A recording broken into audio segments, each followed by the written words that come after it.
ಒಂದು ದೊಡ್ಡ ಖುಷಿ ವಿಷಯ ಏನಂದ್ರೆ ಏನು ಮಾಡಿದ್ರು ದುಡ್ಡು ಸಿಕ್ಕತ್ತೆ. ಒಂದು ಸ್ಯಾರಿ ಫಾಲ್ ಹಾಕಿದ್ರು ದುಡ್ಡಿಗೆ, ಅಥವಾ ಒಂದು ಚಟ್ನಿ ಮಾಡಿಕೊಟ್ರು ದುಡ್ಡಿಗೆ. ಬರೀ ಚಟ್ನಿ, ಇನ್ನೇನು ಮಾಡೋದು ಬೇಡ. ಒಳ್ಳೆ ತೆಂಗಿನಕಾಯಿ ತಗೊಂಡು ಆಮೇಲೆ ಒಳ್ಳೆ ಹುರ್ಗಡ್ಲೆ ಎಲ್ಲ ಹಸಿಮೆಣಸಿನಕಾಯಿ ಎಲ್ಲ ಹುರಿದು ಒಂದು ಒಳ್ಳೆ ಚಟ್ನಿ ಮಾಡಿ ಒಂದ್ ಕಡೆ 4 ಕಡೆ ಕೊಡ್ತೀವಿ ಅಂತಂದ್ರೆ ಬೇಕಾದ ಜನ ತಗೊಳೋರು ಕಾಯ್ತಾ ಇದ್ದಾರೆ. ಆ ಥರ ಅದು ಮಾಡ್ಬೋದು. ಇಲ್ಲ ಏನಾದ್ರು ಒಂದು ದೋಸೆ ಹಾಕ್ತೀನಿ ಅನ್ಕೋಬೋದು. ಮೊದಲು ಚಟ್ನಿ ಮಾಡಿದಾಗ ನೆಕ್ಸ್ಟ್ ಡೇ ನಮ್ಗೆ ತಲೆಯಲ್ಲಿ ಬಂದೇ ಬರ್ತೀವಿ, ಇದ್ರ ಜೊತೆ ದೋಸೆ ಯಾಕೆ ಹಾಕ್ಬಾರ್ದು ಅಂತ ದೋಸೆ ಮಾಡ್ಬೋದು. ಅಥವಾ ಒಂದು ಗೊಜ್ಜು ಮಾಡಿ ಯಾರಿಗಾರು ಕೊಡ್ಬೋದು. 1-2 ದಿವಸ ಸುಮ್ಮನೆ ಕೊಡೋಣ, ಏನು ನಷ್ಟ ಏನಿಲ್ಲ.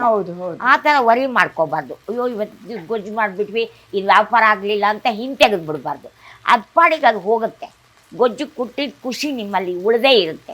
ಆಯ್ಕೆ ಮಾಡಿಕೊಡಿ. ಆಮೇಲೆ ಇನ್ನೊಬ್ರಿಗೆ ಹೇಳ್ತಾರೆ, ಹಾಗೆ ನಿಮ್ಗೆ ಒಬ್ಬರಿಂದ ಒಬ್ರಿಗೆ ಪರಿಚಯ ಆಗುತ್ತೆ. ಹೆದರ್ಕೊಳ್ಳದೆ ಮಾಡಿದ್ರೆ ಮುನ್ನೋಗ್ತೀವಿ. ಇಲ್ಲ ಇವತ್ತು ಗೊಜ್ಜು ಮಾಡಿಬಿಟ್ವಿ, ವ್ಯಾಪಾರನೇ ಆಗಲಿಲ್ಲ, ಯಾರೂ ತಗೊಳ್ಳೋ ಇಲ್ಲ, ನಾವು ಯಾರಿಗೂ ಕೊಡದೇನೂ ಇದ್ರೆ ಸುಮ್ಮನೆ ಕೊಟ್ಟರು ತಪ್ಪೇನಿಲ್ಲ. ಇವತ್ತೆಲ್ಲ ಮನೆಗೆ ಯಾರೋ ಗೆಸ್ಟ್ ಬಂದಾಗ ಊಟ ಮಾಡಿ ಹೋಗಲ್ವಾ? ನಮ್ಗೇನು ಅನ್ಕೊಂಡಿರ್ತೀವ ಅವತ್ತು, ಎಷ್ಟು ಖುಷಿಯಾಗಿ ಕೊಟ್ಟಿರ್ತೀವಿ. ಆ ಥರ ಇನ್ನೊಬ್ರಿಗೆ ಕೊಡೋಣ. ಬರೀ ಗೆಸ್ಟ್ ಯಾಕೆ, ನಮ್ಮ ಕಣ್ಣೊಳಗಿನ ಪಾಪನ್ ಬಿಟ್ಬಿಡೋಣ. ಅದನ್ನ ಯೋಚನೆ ಮಾಡಬಾರ್ದು. ಹೊರಗಡೆ ಕೊಟ್ಟೋಗೋಣ, ಅವಾಗ ಅವ್ರಿಗೆ ಕೊಡೋಣ. ಅವ್ರಿಗೆ ಎಷ್ಟು ಖುಷಿ ಆಗುತ್ತೆ. ಅವ್ರು ಕೊಡೋ ಖುಷಿ ಮನೆಯವರು ಕೊಡೋಕ್ಕಾಗಲ್ವಲ್ಲ. ಊಟ ಮಾಡ್ತಾರೆ, ಹಿಂದೋಗಿ ಏನಾದ್ರು ಮಾತಾಡ್ತಾರೆ, ಈ ಥರದ್ದೆಲ್ಲ ಸರ್ವೇ ಸಾಮಾನ್ಯವಾಗಿದೆ. ಆ ಥರ ಥಿಂಕ್ ಮಾಡೋದೇ ಬೇಡ ಅಂತ ಅನ್ಕೊಂಡು ಮಾಡಿದ್ವಿ. ಅದು ಚೆನ್ನಾಗಾಯ್ತು.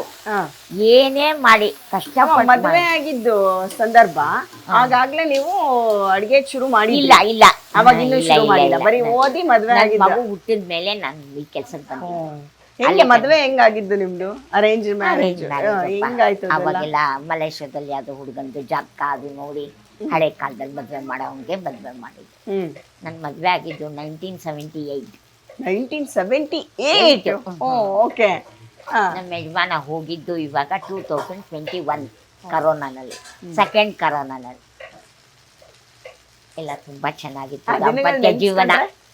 ಆ ದಿನಗಳು ನೆನ್ಸ್ಕೊಂಡ್ರೆ ಅಯ್ಯೋ ಕಣ್ಣಲ್ಲೇ ನೀರು ಬರುತ್ತೆ. ಅದು ಅಳು ಅಲ್ಲ, ಸಂತೋಷ. ಅಂದ್ರೆ ಅಷ್ಟು ಒಳ್ಳೆ ಜೀವನ, ಒಳ್ಳೆ ಜೀವನ, ತುಂಬಾ ಒಳ್ಳೆ ಜೀವನ, ತುಂಬಾ ಒಳ್ಳೆ ಕೋಆರ್ಡಿನೇಟರ್ ಅಂತ ಹೇಳ್ಬೋದು ಇಂಗ್ಲೀಷಲ್ಲಿ ಹೇಳೋದಾದ್ರೆ. ಒಳ್ಳೆದು ಸಖ, ಒಳ್ಳೆ ಫ್ರೆಂಡು, ಒಳ್ಳೆ ತಂದೆ, ಒಳ್ಳೆ ತಾಯಿ, ಒಳ್ಳೆ ತಮ್ಮ, ಏನ್ ಬೇಕಾದ್ರೆ ಅನ್ಕೊಳ್ಳಿ. ಎಲ್ಲಾ ಫೀಲ್ಡಲ್ಲೂ ತುಂಬಾ ಚೆನ್ನಾಗಿತ್ತು. ತುಂಬಾ ಎಲ್ಲಿ ಮಾತಾಡಿದ್ರು ಯಾವುದು ಹೆಸೆಟ್ ಇದಿಲ್ಲ, ಅನುಮಾನ ಇಲ್ಲ. ಅಲ್ಲಿ ಹೋಗ್ಬಾರ್ದು, ಇಲ್ಲಿ ಹೋಗ್ಬಾರ್ದು, ರಿಸ್ಟ್ರಿಕ್ಷನ್ ಇಲ್ಲ.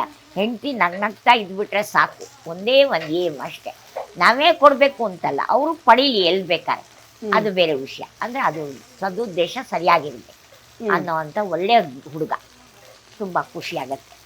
ಆಮೇಲೆ ಹಂಗೆ ದಾರಿ ಉದ್ದಕ್ಕೂ ನೀವು ಈ ತರ ಬಿಸ್ನೆಸ್ ಶುರು ಮಾಡಿದಾಗ ಹಿಂಗೆಲ್ಲ ಆಫೀಸ್ಗಳಿಗೆ ಹೋಗಿ ಎಲ್ಲ ಕೊಟ್ಟು ಬರುವಾಗ ಅವ್ರ ರಿಯಾಕ್ಷನ್ಸ್ ಹೆಂಗಿರ್ತಿತ್ತು? ಅಯ್ಯೋ ಭಾಳ ಖುಷಿ.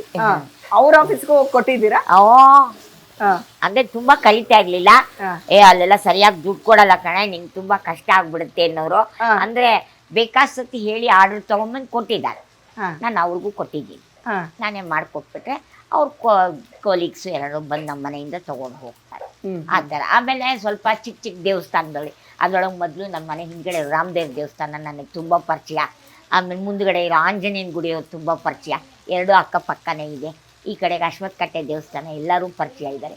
ಯಾರಿಗೇನು ಬೇಕಾದರೂ ನಮಗೆ ಫೋನ್ ಮಾಡಿ ತಗೋತಾರೆ. ಇಲ್ಲ ಅವರೇ ಬಂದು ಹೇಳ್ತಾರೆ, ತುಂಬ ಹತ್ರಕ್ಕಿದ್ದೀನಿ. ಒಂದಲ್ಲ ಎರಡಲ್ಲ 48 ವರ್ಷಗಳ ಕಾಲ ದಾರಿನಲ್ಲಿ ಎಷ್ಟು ಜನ ಬಂದು ಎಷ್ಟು ಜನ ಸ್ಪ್ಲಿಟ್ ಆಗಿದ್ದಾರೆ ಅಂತ ಹೇಳೋಕ್ಕೆ ಗೊತ್ತಿಲ್ಲ ಅಲ್ವಾ. ಎಷ್ಟೊಂದು ಸಾಫ್ಟ್ವೇರ್ ಕಂಪನಿಗಳವ್ರು ಬರ್ತಾರೆ, ಒಂದು 3 ದಿವಸ ಟ್ರಯಲ್ ನೋಡ್ತೀವಮ್ಮ ಅಂತಾರೆ ಅಂತ. ಅವ್ರಿಗೂ ಒಂದು 40-50 ಮೆಂಬರ್ಸ್ ಊಟ ಕೊಟ್ಟಿದ್ದೀನಿ. 3 ದಿನ ಟ್ರಯಲ್ಗೆ 50 ಮೆಂಬರ್ಸ್ ಅಂದರೆ ಎಷ್ಟಾಯಿತು? ಎಷ್ಟಾಯ್ತು ಆ ಥರ 3 ಡೇಸ್ ಎಷ್ಟೋ ಸತಿ ಸಿಕ್ಕತ್ತೆ. ಒಂದೊಂದು ಸತಿ ಲಕ್ಕಿಲಿ ಇದಾಗತ್ತೆ, ಒಂದೊಂದು ಸತಿ ಕ್ಯಾನ್ಸಲ್ ಆಗೋಗ್ಬಿಡುತ್ತೆ. ಇನ್ಯಾರು ಸ್ವಲ್ಪ ಈರುಳ್ಳಿ ಬೆಳ್ಳುಳ್ಳಿ ಇವಾಗೆಲ್ಲ ಜನಾಂಗದವರು ಮಧ್ಯ ಇರೋದ್ರಿಂದ ಅದನ್ನು ಎಕ್ಸ್ಪೆಕ್ಟ್ ಮಾಡೋರು ತುಂಬ ಜನ ಇದ್ದಾರೆ. ನಾವು ನಮ್ಮದೇ ಶೈನ್ ಆಗಬೇಕು ಅಂತ ವರಿ ಮಾಡಬಾರ್ದು. ಆ 3 ದಿವಸ ಸಿಕ್ಕಿದ್ದೇ ಖುಷಿ ಅಂದ್ಕೊಂಡ್ಬಿಡ್ಬೇಕು. ಅವಾಗ ತುಂಬ ಖುಷಿ ಆಗುತ್ತೆ. ಬೇಜಾರಾಗ್ಬಿಟ್ರೆ ತುಂಬ ಬೇಜಾರಾಗುತ್ತೆ. ಹಂಗೆ ಬೇಜಾರು ಪಟ್ಕೋಬಾರ್ದು. ಆ 3 ದಿವಸನೇ ಒಳ್ಳೆ ಲಕ್ಕಿ ಡೇ ಅಂದ್ಕೊಂಡು ಕೊಟ್ಟಿದ್ದೀನಿ. ಈಗ ನೀವಾಗ್ಲೇ ಹೇಳಿದ್ರಿ ನಂಗೆ ರಜಾನೇ ಇಲ್ಲಮ್ಮ, ಹೊಟ್ಟೆಗೆ ರಜಾ ಇರುತ್ತಾ? ಎಲ್ಲರೂ ರಜಾ ಇರುತ್ತಮ್ಮ. ಆದ್ರೂ ಬೆಳಗ್ಗೆ ಮಧ್ಯಾಹ್ನ ರಾತ್ರಿ ಇಷ್ಟೊಂದು ಜನಕ್ಕೆ ಊಟ ಕಳಿಸ್ತೀರಾ, ಮತ್ತೆ ನಿಮಗೆ ರೆಸ್ಟ್ ಬೇಕನ್ಸಲ್ವಾ? ಆ ಥರ ಏನು ನಂಗೆ ಅನ್ಸೇ ಇಲ್ಲಪ್ಪ, ನಂಗೆ ಯಾವತ್ತೂ ಗೊತ್ತೇ ಇಲ್ಲ, ಅದು ಪದವೇ ಗೊತ್ತಿಲ್ಲ. ರೆಸ್ಟ್ ಅನ್ನೋ ಪದಾನೇ ಗೊತ್ತಿಲ್ಲ. ನಮ್ಮ ಹುಡುಗರೆಲ್ಲ ಕೇಳ್ತಾರೆ, ಏನಮ್ಮ ಅಜ್ಜಿ ಒಂದ್ ದಿವಸ ರಜಾ ಕೊಡಲ್ವಲ್ಲ ಅಜ್ಜಿ ನೀನು ಅಂತಾರೆ. ಅಜ್ಜಿ ನನಗೆ ನಾಚಿಕೆ ಆಗ್ತಿದೆ ಇವಾಗ. ಯಾಕಂದ್ರೆ ನಾವು ಅಯ್ಯೋ ಟಯರ್ಡ್ ಆಗೋಯ್ತು ಸಾಕಪ್ಪ ಒಂದ್ ಸ್ವಲ್ಪ ರೆಸ್ಟ್ ಮಾಡೋಣ. ಆಮೇಲೆ ಇದ್ರ ಜೊತೆಗೆ ನಾವು ಬರೀ ನಮ್ಮದೇ ಹೇಳ್ಕೋಬಾರ್ದು, ಭಗವಂತನ ದಯೆ ತುಂಬಾ ಚೆನ್ನಾಗಿರ್ಬೇಕು. ಒಂದ್ ದಿವಸ ಇವತ್ತು ತಲೆನೋವು, ಇವತ್ತು ಯಾಕೋ ಜ್ವರ ಅಂತಂದೆಲ್ಲ ಕೇಳೇ ಇಲ್ಲ ನಾನು. ಎಲ್ಲಿ ತಿರ್ಗಿ ಹಿಂಗೆ ದೃಷ್ಟಿ ಯಾವ ಕಣ್ಣು ಬೀಳ್ಬಾರ್ದು. ತುಂಬಾ ಚೆನ್ನಾಗಿರ್ಬೇಕು ಅವರು. ಅದ್ಭುತವಾಗಿ ಅಡ್ಗೆ ಮಾಡ್ತೀರಾ, ಯಾವ ನೋವು ಇರಲ್ಲ. ಯಾಕಂದ್ರೆ ಅಷ್ಟು ಜನ ಅನ್ನಪೂರ್ಣೇಶ್ವರಿ ಆಶೀರ್ವಾದ ಇದೆ ಅಜ್ಜಿ ನಿಮ್ಗೆ. ಅದಕ್ಕೆ ಖಂಡಿತ ಅಷ್ಟು ಜನ ಇಷ್ಟಪಟ್ಟು ಯಾಕೆ ಊಟ ಮಾಡ್ತಾರೆ ಅಂದ್ರೆ ಅದಕ್ಕೇನೆ ಭಗವಂತನ ದಯೆ ಚೆನ್ನಾಗಿರ್ಬೇಕು ಮರಿ. ಸುಮ್ಮನೆ ಸಡನ್ ಆಗಿ ದಿಢೀರ್ ಅಂತ ತಲೆನೋವು ಬಂದ್ಬಿಟ್ರೆ ಅವತ್ತೆಲ್ಲ ಮೂಡ್ ಆಫ್ ಆಗ್ಬಿಡುತ್ತೆ, ಇಡೀ ದಿನ ವೇಸ್ಟ್. ಏನೂ ಮಾಡೋಕ್ಕಾಗಲ್ಲ. ಆಮೇಲೆ ನಾವು ಸ್ವಲ್ಪ ಅದರಿಂದ ಮರೆ ಆದ್ರೂ ತಿರ್ಗಾ ಅವತ್ತೇನು ಹುಮ್ಮಸ್ ಬರಲ್ಲ. ಬೆಳಗ್ಗೆ ಇದ್ದಿದ್ದು ಹುಮ್ಮಸ್ ರಾತ್ರಿಗೆ ಬರಲ್ಲ, ಮಧ್ಯಾಹ್ನದ ಮೇಲೆ ಬರಲ್ಲ. ಅದಕ್ಕೆ ದೇವ್ರು ಒಂದೇ ತರ ಇಟ್ಟಿದ್ದಾನೆ. ನಂಗೆ ವಿಕ್ಸು ಅಮೃತಾಂಜನ ಡಬ್ಬಿ ಮುಟ್ಟೆ ಗೊತ್ತಿಲ್ಲ. ಬಿಡಿ ಕೊಡ್ರಪ್ಪ, ಸ್ವಲ್ಪ ತೆಗೆದ್ಬಿಡ್ತೀನಿ. ಅಯ್ಯಯ್ಯೋ ಬಿಡಪ್ಪ ಆಯ್ತಾ. ಆ ಥರ ಅದಕ್ಕೆ ಸಾಮಾನ್ಯವಾಗಿ ಕಾಯಿಲೆ ಕಸಾಲೆನಂತೂ ಕೇಳೇ ಬಿಡ. ಶುಗರ್ BP ಅವೆಲ್ಲ ನಂಗೆ ಗೊತ್ತೇ ಇಲ್ಲ. ಹೆಲ್ತಿಯಾಗಿ ನಮ್ಮ ಪಾಡಿಗೆ ನಮ್ಮ ಮನೆ ಇದ್ದು ಇಷ್ಟು ದೂರ ನಡ್ಸ್ಕೊಂಡ್ ಬಂದಿದ್ದಾನೆ ಭಗವಂತ. ಎಲ್ಲ ಆರಾಮವಾಗಿದೆ, ಎಲ್ಲ ಆರಾಮಾಗಿರ್ಲಿ. ಆಮೇಲೆ ಯಾರು ಇಲ್ಲದೆ ಇದ್ರು ನಾನು ತುಂಬಾ ಚೆನ್ನಾಗಿ ನನ್ನ ಜೀವನ ರೂಪಿಸ್ಕೊಂಡು ಅವನ್ನೆಲ್ಲ ನನಗೆ ಅದನ್ನೇ ಕೇಳ್ತಾ ಇದ್ದೆ, ಹೆಂಗೆ ತಡ್ಕೊಂಡ್ರಿ ಫಸ್ಟ್ ಅಮ್ಮ, ಅದಾದ್ಮೇಲೆ ಮಗಳು ಪ್ರೀತಿಸ್ತಿದ್ದಂತ ಮಗಳು ಅದಾದ್ಮೇಲೆ ಸ್ವಲ್ಪ ತುಂಬಾ ಶಾಕ್ ಆಯ್ತು. ಏನಾಯ್ತಮ್ಮ? ಅವ್ರೇನ್ ಓದಿದ್ದಾರೆ? ಅವ್ರು ಒಳ್ಳೆ BCom ಓದಿದ್ಲು, ಒಳ್ಳೆ ಸಂಗೀತಗಾರ್ತಿ, ಒಳ್ಳೆ ಟ್ಯಾಲೆಂಟೆಡ್. ಅಡುಗೆ ಅಂತೂ ಕೇಳೇ ಬೇಡ ಮಗು. ನಿಮ್ಮನ್ನ ಯಾರು ಪರಿಚಯಿಸಿದ್ರಲ್ಲ ಅವ್ರಿಗೊಂದು ದೊಡ್ಡ ಥ್ಯಾಂಕ್ಸ್ ಹೇಳ್ಬೇಕು ನಾವು ಈ ಕಾರ್ಯಕ್ರಮದ ಮೂಲಕ. ಯಾಕಂದ್ರೆ ಇದು ತುಂಬಾ ದೊಡ್ಡ ಪಾಪ ಅವರೇ ಬಂದಿದ್ದಾರು. ನಬ್ಗೆರೆ ಅವ್ರು ಕೂತಿದ್ದೆ, ಹಿಂಗೆ ಬಂದ್ರು ನಾನು ನಿಮ್ಮ ಇಂಟರ್ವ್ಯೂ ಮಾಡಬೇಕು ಅಂತ. ನನಗೆ ಆಶ್ಚರ್ಯ ಆಗೋಯ್ತು. ನಂಗೇನು ಬರುತ್ತೆ, ನಂಗೆ ಮಾತಾಡೋಕ್ಕೆ ಬರಲ್ಲ. ಬಂದೆ ನೀ ಏನು ಮಾತಾಡ್ತೀಯೋ ಅದೇ ಖುಷಿ ನಮ್ಮ ಅಂತಂದರು. ನನಗೂ ಅವಾಗ ತುಂಬ ಸಂತೋಷ ಆಯಿತು. ಹಾಗಾಗಿ ಆಮೇಲೆ ಕಲರ್ಸ್ ಕನ್ನಡ ಚಾನಲ್ಗೆ ಕರೆದ್ರು. ಜಾಹ್ನವಿ ಅವ್ರಿಗೆ ಹಂಗೆ ಸವಿರುಚಿ ಮಾಡ್ತಾಯಿದ್ರು, ತುಂಬ ಚೆನ್ನಾಗಿತ್ತು. ಆ ಸವಿರುಚಿ ನಡೆಯೋ ತನಕ ಪ್ರತಿ ವಾರದಲ್ಲಿ 2 ಸತಿ 3 ಸತಿ ಕರೆಯೋರು, ಹೋಗ್ತಾ ಇದ್ವಿ, ಕರ್ಕೊಂಡೋಗೋರು, ಕರ್ಕೊಂಬರೋರು.